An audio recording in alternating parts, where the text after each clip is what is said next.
Hi, everybody. Really nice to be here. It's amazing to hear what everyone's working on, and the last couple panels have been really enlightening, and there's a lot of things that I hope I can connect with people on and further what we're doing. Oh, where's the clicker? I've got a couple slides if I can do that. We've all been talking about, especially in the last panel, what is the metaverse anyway? It's pretty bold to try to define it at this point. I think on any given day, anyone has a different answer for it. I will take a humble gander at it right now that I feel like it's actually a collection of platforms that really aren't connected at the moment. It's sort of a hope and a dream that in the future all of these worlds will be. But right now, they're really independent platforms, more or less. They're not interoperable. Lots of people are trying to get them there, and I really can't wait until they are. It's going to be amazing. But they're really platforms where there's a component of a parallel digital reality. There's typically a toolbox where you can go and build that reality, as well as other people that are developing it at a more professional level. Typically, we're seeing avatar creation, where you have your digital version of yourself or any fantasy version that you want to make, and it's always very social. So you're meeting your friends, you're meeting new people in there. And I think those are some of the components of what I consider to be metaverses or platforms within the metaverse. So we talked about this, or we've had colleagues that have been speaking to this in the last couple panels. There's a real difference in the platforms in the metaverse that are existing in Web 2 and Web 3. So Web 2, it's really like it's been built up much like the social media platforms, or they are the extension of social media platforms, like Meta, Facebook's hope and dream for their metaverse. We've seen these massive corporations build these worlds up. They're walled gardens, as everyone's talked about. It's closed data. It's fiat money, it's not crypto. But they have huge audiences and infrastructure that's there, and they have a big head start into how the metaverse is going to evolve. Then on the other hand, you've got the blockchain Web3 systems. It's decentralized, people own it. It's a highly innovative space. There's huge amounts of money being pumped into it. So it also is giving people the ability to actually own digital assets, but there are some things to consider if you're a brand. There's not much audience in there yet. And on the flip side, NFTs are powering Web3 metaverses, and we've seen so many exciting usages for them in previous panels. So this is a little diagram of like where are these platforms sitting? What are they, and where are they sitting? So in some of the last panels, again, we've seen like, okay, Web 2 is up on the top here. And that's no blockchain. We've got Roblox, Minecraft, Fortnite, Zepeto, which is a huge metaverse in Asia. And then you've got some of the others that are more VR-based, like Meta. Then on the bottom, you've got some of your leading blockchain metaverses. Decentraland, Sandbox, Spatial, which is an absolutely beautiful virtual space. There's a lot of art galleries being hosted in there right now. And Mythico, Blanco's Block Party, which is a gaming platform. And a couple others that are still emerging. So this is where it gets really interesting as far as, okay, if you're a brand and you're trying to consider where do you want to activate right now? So Roblox is like above and away, they're dominating the audience. There's 52 million daily average users in there. I took these numbers from the official stats, so not everyone has daily active users. I didn't want to be presumptuous and start estimating, but as you can see, Fortnite has 3 to 4 million unique concurrents at any given time. So if you multiply that throughout a day, they're probably showing up above Minecraft right now. And then Minecraft, owned by Microsoft, 17.3 million daily average users. Then we jump down to the blockchain metaverses. These are the big ones. Sandbox, we've got 39,000 daily active users compared to 52 million. And then Decentraland, we only have their monthlies, but we're looking at 56,000 monthly users. And then Horizon just announced that they have under 200,000 monthly average users. So if you're a brand, you sort of need to ask yourself, what is it that you're trying to do here? Where do you want to be? And why? So for me and my company, Melon, we're a development studio in the metaverse. We're very open to exploring and building on various different platforms. But for us, we gravitate towards where the audience is. And right now, that is Roblox. And as we saw from some previous slides from from some of the other panels, it says Roblox is very young. But when we take a look at the numbers here, you've got 50% of the users are actually over 13 plus. So when you start to break these numbers down, if you've got 13 plus as 50% of 56 million users, you're starting to look at really the largest aggregate of the metaverse, even of an older user base. So we've been very pulled into this space, and it's where we put our focus. So if you were interested to work on Roblox, how would you do it? These are some of the brands that are activating in the space. And you know, we've got NFL, we have Chipotle, there's been high fashion like Gucci, Bakugan, one of the big anime youth culture brands. They're learning platforms like Computer History Museum, Nike, and Vans. Also, there was PacSun that we've actually had the honor to work with, and we did an amazing program with them. We'd love to talk about it. So, this is a UGC platform, and many of them are. So, what that means is, if you're not familiar with Roblox, it's sort of like YouTube. It's democratized. Anyone can really upload anything that they want as long as it's compliant with the platform. There's a very robust toolbox that you can use to build your game experiences.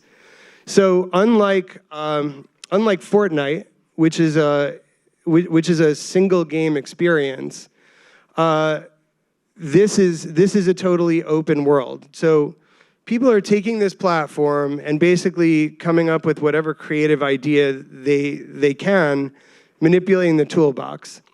So first thing you need to do is you need to find a developer, unless you're going to build it yourself. The developers range from a pretty varied group. I don't know how familiar any of you guys are with the platform. I came to the platform through my kids. I didn't know that much about it. During COVID, I spent a lot of time with them and started jumping into different platforms they were into. And I saw my kids really using this platform as a social connector at a time when they couldn't be together. And it was extremely powerful. And I saw that they also were developing, which is amazing. So first you've got my kid here. Here's a picture of him. He can build on Roblox. You definitely would not want to hire him. This game's pretty bad that Janan built, or but he's psyched about it, and every once in a while he'll like make me go in and play it. So he's not your guy. Then on the right, you have what I like to call UGC studios. That's like user-generated content that is being built using this toolbox. So in Roblox, there's a massive community of builders, and it's incredibly collaborative. And we're seeing young people, and when I say young people, like high school to college, that grew up playing on this platform, and they have relationships and collaborative groups. They'll come together and like game jam on something.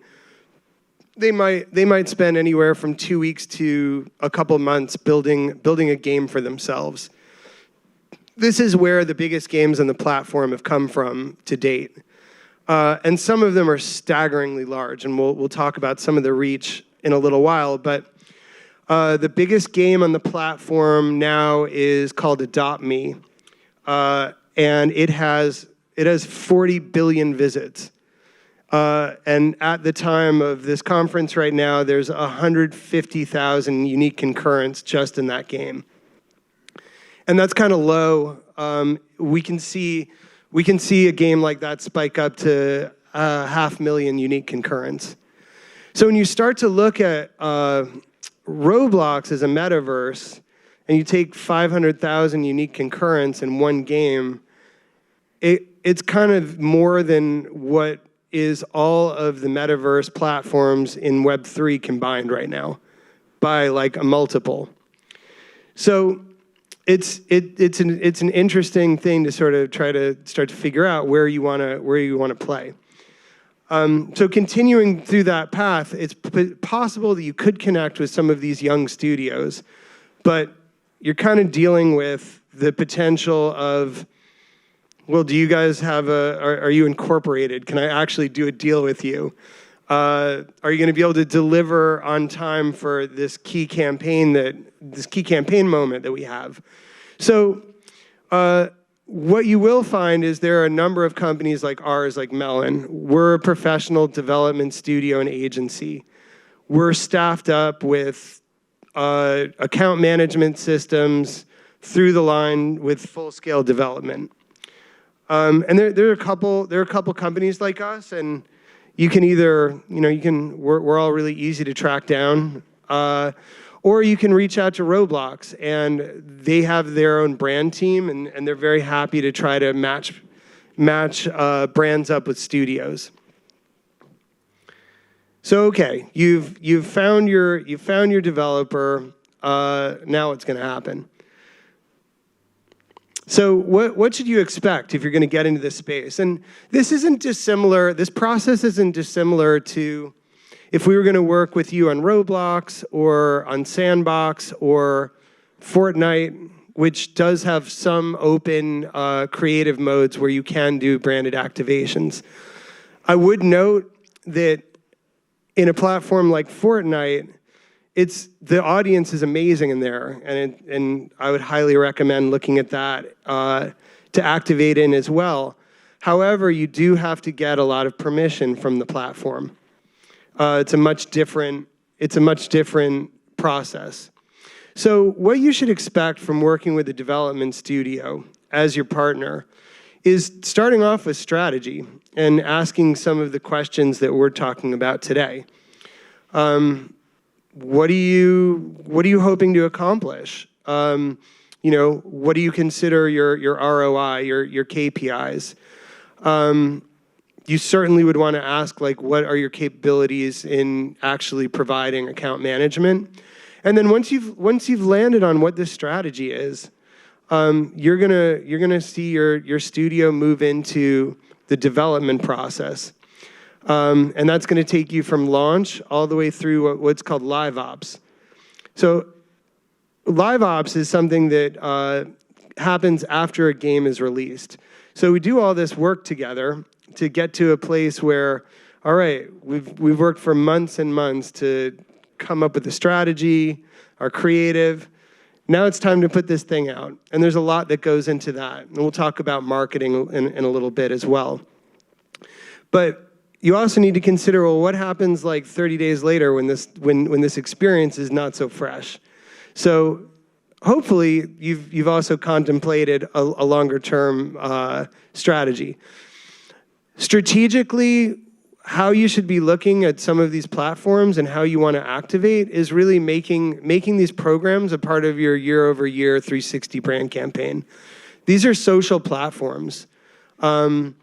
You know, in the same way that you're looking at your Instagram strategy, your TikTok, Roblox and some of these other platforms are truly starting to provide that kind of communication lines for you and your brand and your audience, potentially more so than any of these other platforms.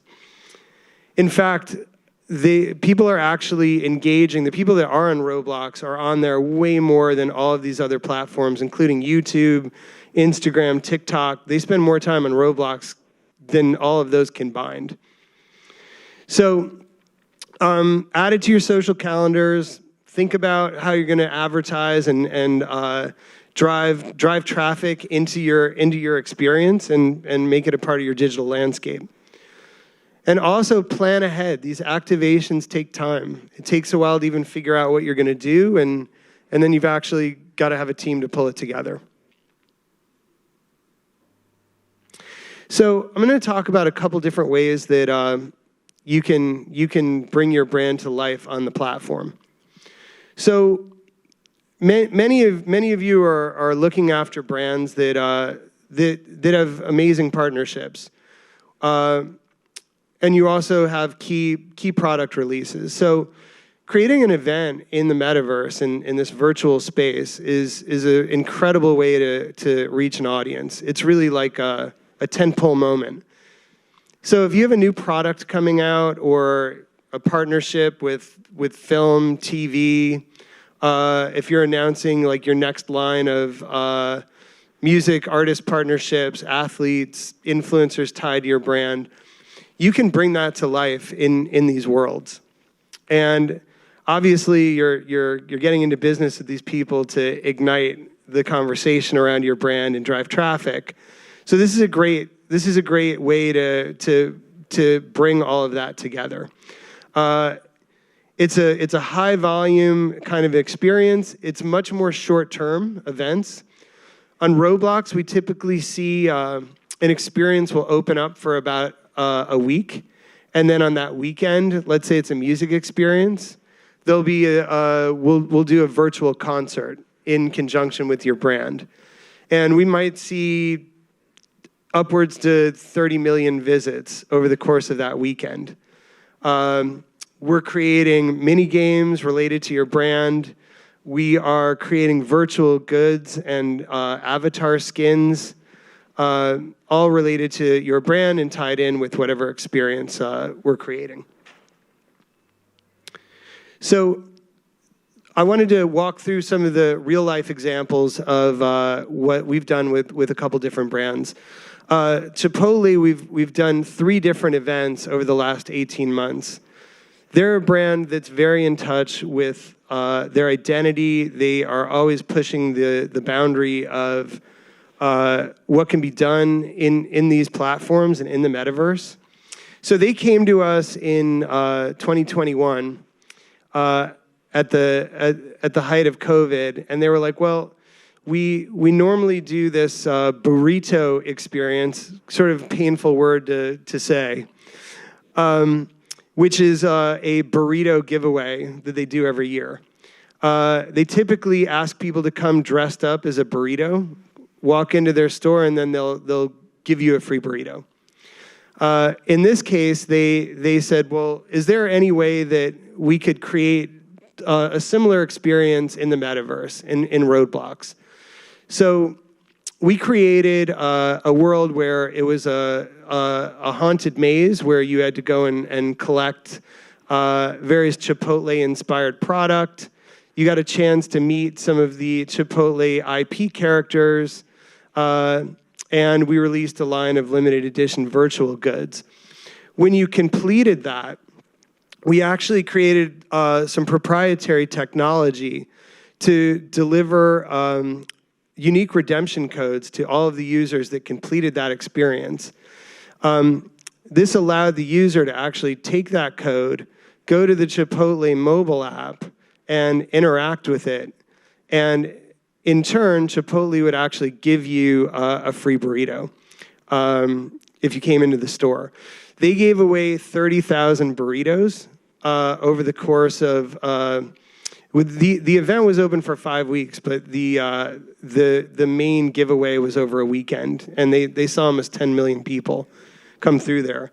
It actually, coincidentally, Roblox shut down 13 minutes after this experience went up, but coincidentally as well, they were doing a update at that time, so it had nothing to do with this experience. But that consumer path is a really interesting one of starting your engagement on Roblox, starting to see that there's technology like ours where we can actually start to drive the consumer off platform and start to engage somewhere, wherever you might want, to have further engagement. Because as we said before, these are walled gardens, and the data is walled as well, both for security for a young demographic, but also because they want to keep their data. So through APIs like this, we're able to drive traffic off platform and then potentially start to migrate into Web3 and start to plug into some of these other experiences that we're seeing where there's fan loyalty and ownership, and creating a flywheel that might even allow us to give the NFT to that consumer that started their journey in Roblox, but by owning the NFT, we actually could unlock a new piece of virtual goods in Roblox. So we're trying to very slowly, inch by inch, create some interoperability. So another experience we did with Chipotle was they came to us to launch National Burrito Day and asked us to create a burrito building game. Similarly, you'd go into this experience, you'd race to make a burrito, and if whoever had the highest scores, you'd get that redemption code again. They saw their second best mobile sales of all time from the launch day, and 7 best digital sales. We followed that up with launching a unique ingredient, the garlic guajillo steak, first ever food ingredient launched in the metaverse. I think I might go on my tombstone that I helped bring that to life. But again, these are all like metaverse into in real life experiences. I also wanted to show like a little video of like, well, what do these things actually look like? So I don't know exactly how to start this thing. We'll see if I click it again, if it goes. All right, it's going. All right, so now we're in Roblox. And we are going to, you got to dress up your avatar if you're in the metaverse, right? So we're picking out some stuff, and I'm not sure what direction we're going in here. Don't know what our mood was when we made this, but you can outfit yourself from head to toe, and you're actually, this is a much sped up version. That's some of our NFL gear there, but this is already apparel that this user purchased. These were all bought with Robux, which is the currency that's used on platform where you're exchanging US dollars into this in-game currency. If you are a brand and you're making these virtual goods, you are entitled to start to receive some revenue. Okay, so now we're going to visit the first Chipotle store ever. And now we're gonna go roll a burrito. Yeah, we're ready to roll one, thank you. All right, here's some very quick instructions on how to do it. This is gonna last about 1 second because the person that made this video is really good at it. All right, they're getting their beans. I don't know what that was. But they're, I think we're okay now. They got a roll within 4 seconds. They did it. This is where you'd say, okay, good work. Keep track of your free exclusive virtual items, and you can unlock some free clothing. Wait, there's one more thing. Go to the pickup shelf and see what's there. And that's where you would typically receive your redemption code. So you'd be able to take that now, and now you have another level of engagement with that audience. It's potentially off-platform. And then you can start to own that relationship. Now I think this guy's just going to go cruise around for a second. We'll see where he goes. I think he's going into town. He's been well fed. And you also can decorate a house. That always happens in Roblox. Oh, we got a delivery. All right. Oh, I think that was our delivery guy, actually. So, okay. So, yeah, just wanted you guys to see a little bit of, like, what does this experience look like? So another way to engage on Roblox is to go for more of a persistent experience.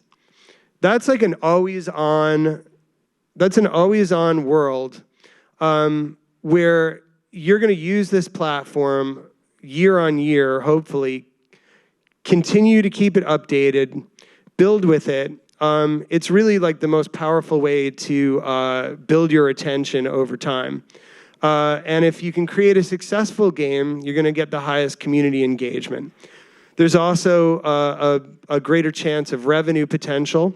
And you can also even include the events that we were just showing as a driver into a persistent experience. So one example of that is the NFL Tycoon game that we built with them. We launched around the Super Bowl of this year, and it was the first major sports league to offer a persistent world on Roblox. We are constantly updating that experience, sort of following the beats of the NFL. Whether that, so we launched at the end of the season. So the next beats were the draft, scouting combine, kickoff, and we'll follow it through the line through the end of the season. We've done recent updates where we've included the London games. We've created virtual goods around all of these different tent poles. And within this game, you can actually you can build your stadium, you can own your team, and you can put a lot of placeables down. It's fun. This is like a much more like jacked up version of what this thing actually looks like. But it's pretty fun.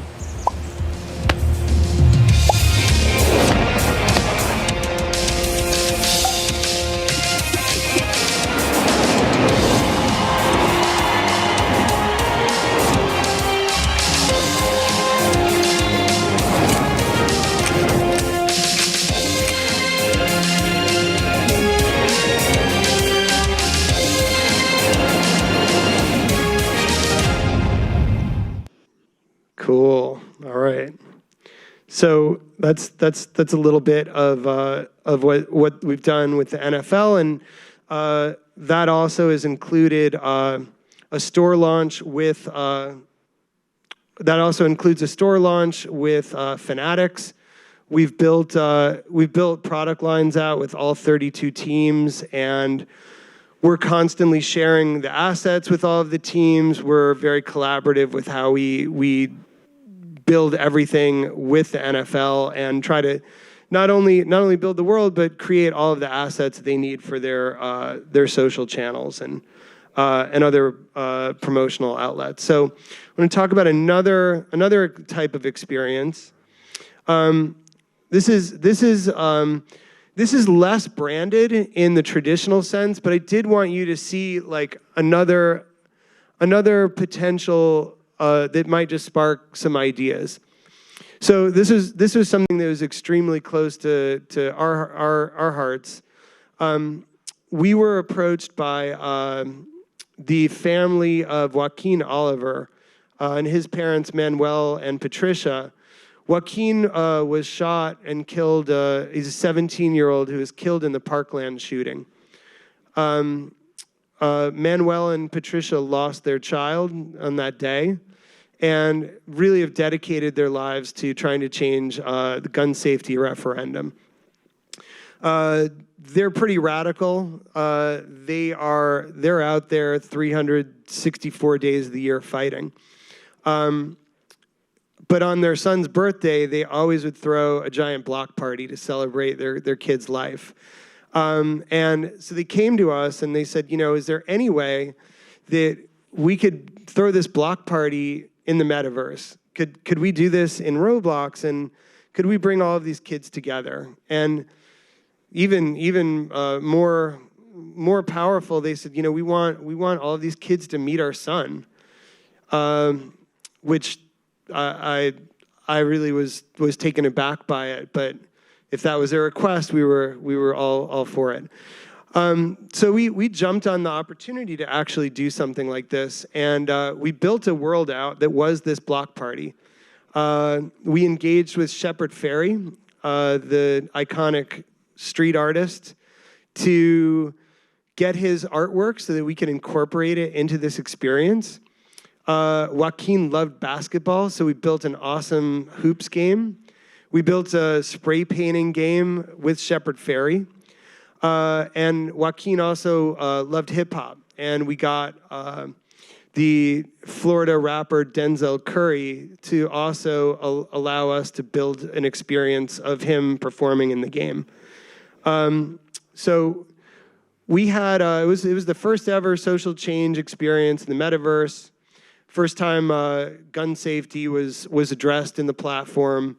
It was also the first time Roblox hosted a memorial avatar experience. Obviously, we got Shepard involved in this thing, and it really brought together music, sports, art, and culture with a message. Now, I'm not saying that all of you need to go this deep into a cause-based experience, but there is a lot of appetite from young people. They are an extremely empathetic group. And if there are causes that your brand does represent, there are ways to intertwine that with your partnerships, with your initiatives that truly can give these young people something to rally around. We raised a lot of money for this for the cause through virtual goods and different experiences. We had 8.5 million visits to this experience. It was ranked number 3 in all of the music experiences this year.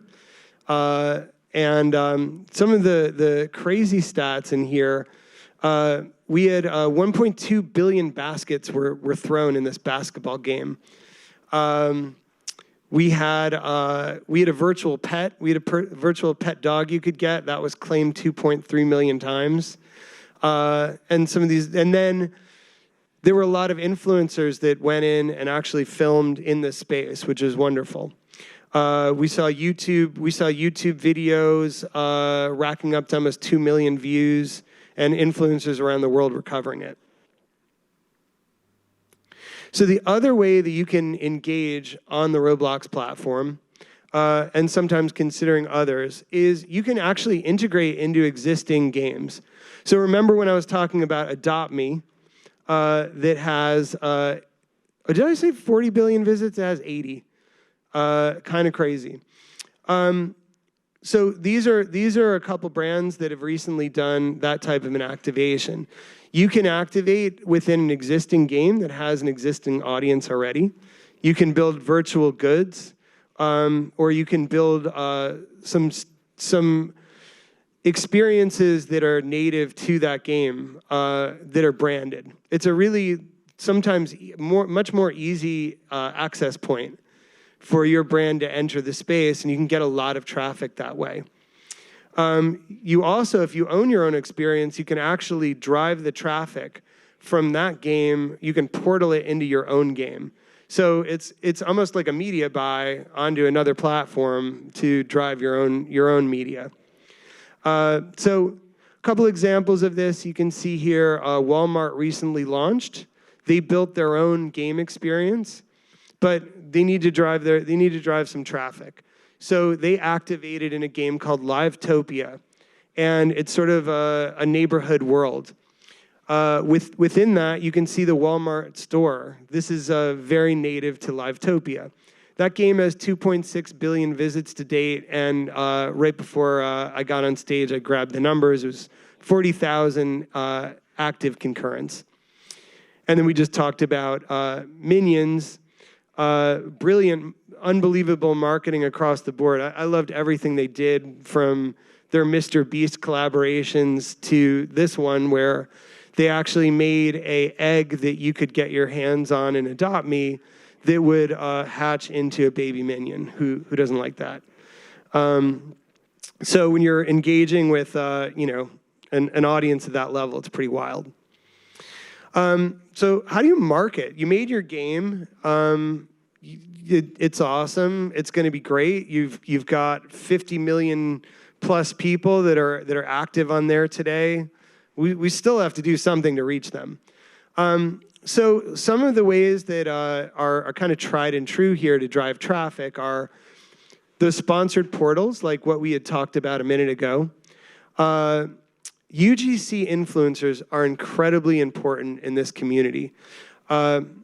YouTube, Twitch, and TikTok all have Roblox influencers that are very powerful. You need to dedicate some budget to get them activated. Come into your game early, days before you launch. Create that video that then all of the users are going to start to check out and go, I love it. I have to get these limited items. It's an extremely powerful way to start to get traffic to your site. And then there's on-platform advertising, and then there's your own advertising that you can do. How do you tap into your partnerships and others? So you kind of need to lean into what's on platform and off. So I just wanted to close out. Obviously, we talked about monetization a little bit. Wanted to just end with like a little music performance here that we did for an artist named Ty Verdes. And it's really, really fun working with him. And again, if you're a brand and you're integrating with artists or other celebrity, these are the types of experiences that you can bring to life here. When I see trouble come my way, I be making lemonade. I know I be A-O-A-OK. I know I be A-O-A-OK. Hey, little lady, I know you're feeling crazy. All your other friends are busy making them babies. Been out in the mirror, but don't knock out it's tasting. Let me change your mind with my little old saying. 2, 4, 6, 8, who do we appreciate? Put some sugar in my water, cause we make it Minute Maid. All right. I think that's it for me. Thank you so much. Awesome.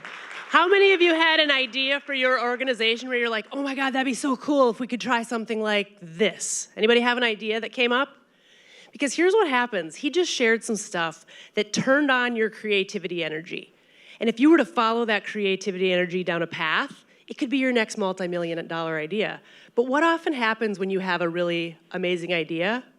Right away you say, oh, but we don't have budget, we don't have a team, we don't have staff, we don't have C-suite buy-in, we don't have whatever. And those big ideas that could be amazing and create amazing customer engagement, you block them before they even have a chance to grow legs.